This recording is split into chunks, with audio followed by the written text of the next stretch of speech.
En esta segunda parte del tema de sustitución nucleófila aromática vamos a ver otros mecanismos, empezando por el de eliminación-adición. En este mecanismo se parte de una especie con carga negativa, lo llamado Z-, que lleva a cabo una reacción de eliminación, es decir, capta un hidrógeno situado en beta respecto al grupo saliente que tengamos, he puesto bromo, formando un doble enlace carbono-carbono y saliendo, en este caso, bromuro. Se forma, en ese caso, teníamos de entrada un enlace doble, ahora tendremos un enlace triple.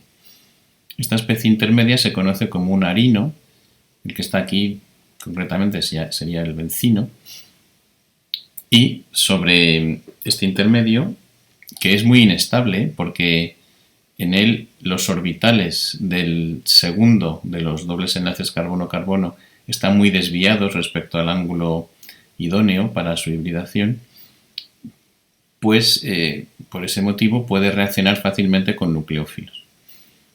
En este medio de reacción el nucleófilo más fuerte que tenemos es el propio compuesto Z-, que antes hizo de base, ahora hace de nucleófilo, se adiciona al triple enlace, el cual es protonado por ZH, que se había formado en la primera reacción, y tenemos ya el producto final.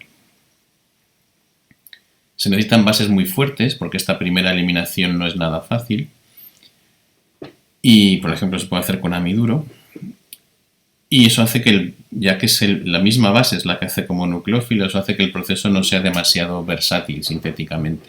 Permite obtener, por ejemplo, anilinas o compuestos parecidos, pero no mucho más. Una característica de estas reacciones es que el nucleófilo no entra en la misma, o no entra solamente en la posición donde estaba el grupo saliente. Y para ver eso he puesto un sustrato en el que hay un sustituyente R. De manera que cuando se forma el bencino intermedio, hay ahora dos maneras de que ocurra la reacción de adición. El grupo nucleófilo se puede adicionar a este átomo o bien a este. Y eso da dos productos, el que tiene el grupo Z en para o en meta respecto al sustituyente R. Dijimos en el vídeo anterior que el mecanismo SN1 en sistemas aromáticos es bastante difícil, pero no imposible, y vamos a ver ahora un caso en el que se da. Dijimos que el mecanismo SN1 es muy difícil porque requiere la formación de un catión arilo que es muy inestable. Menos estable, dijimos, que los carbocationes primarios. Y por ese motivo el proceso SN1 solo tiene lugar si esa baja estabilidad de uno de los productos de la reacción, que es el catión arilo, se compensa con una estabilidad excepcional del otro producto, que es el grupo saliente. Vamos a ver un caso en el que ocurre esto, que es en las sales de diazonio. Esto es un ejemplo de una sal de diazonio que se obtiene tratando aminas aromáticas, anilinas si queréis, primarias, con un agente de nitrosación. El más habitual es un nitrito en medio ácido. Por ejemplo, aquí he puesto nitrito sódico, en presencia de ácido clorhídrico daría ácido nitroso, que, puesto que el clorhídrico es un ácido muy fuerte, puede volver a protonarse, dando este intermedio, donde ella preformada una molécula de agua. Si se rompe este enlace, se libera la molécula de agua y lo que nos queda es esta especie, que es un catión nitrosonio y que es muy electrófilo, por lo cual puede reaccionar con el grupo amino del compuesto de partida. Eso nos da una nitrosamina,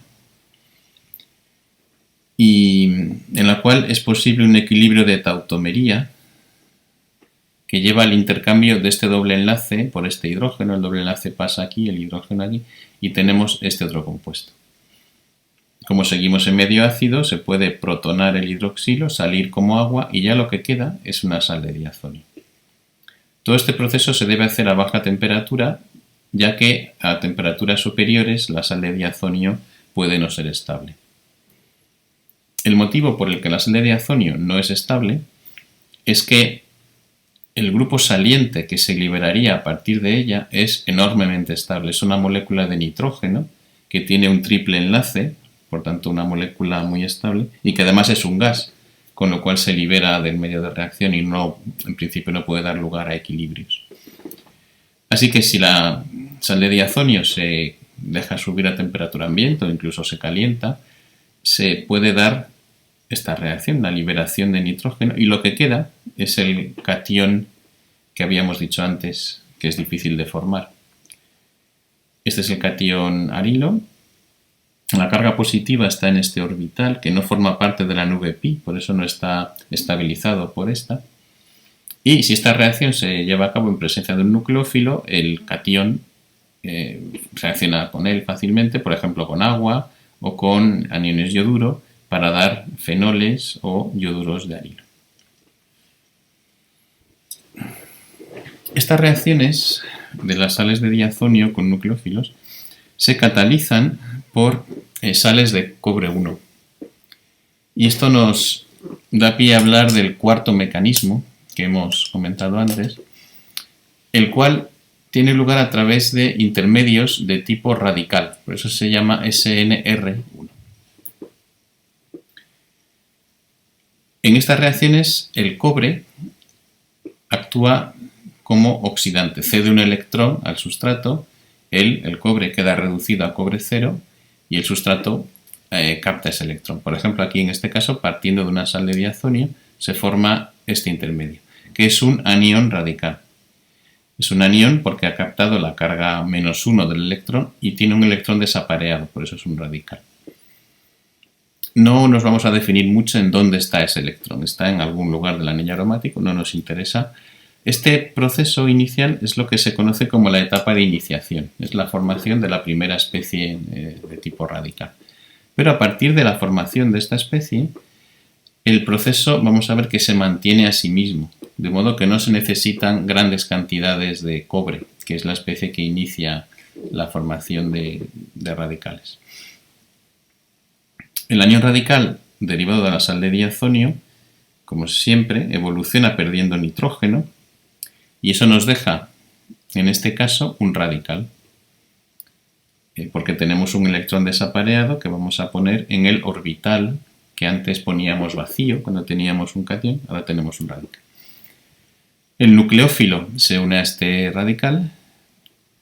Como el nucleófilo tiene carga negativa, por lo menos tal y como lo estoy poniendo, pues tendremos aquí de nuevo un anión radical, el cual finalmente cuando reaccione con una molécula de diazonio intacta, le transfiere su electrón y eso cierra el ciclo, porque se forma de nuevo el anión radical del diazonio y se libera también una molécula del producto final de la reacción.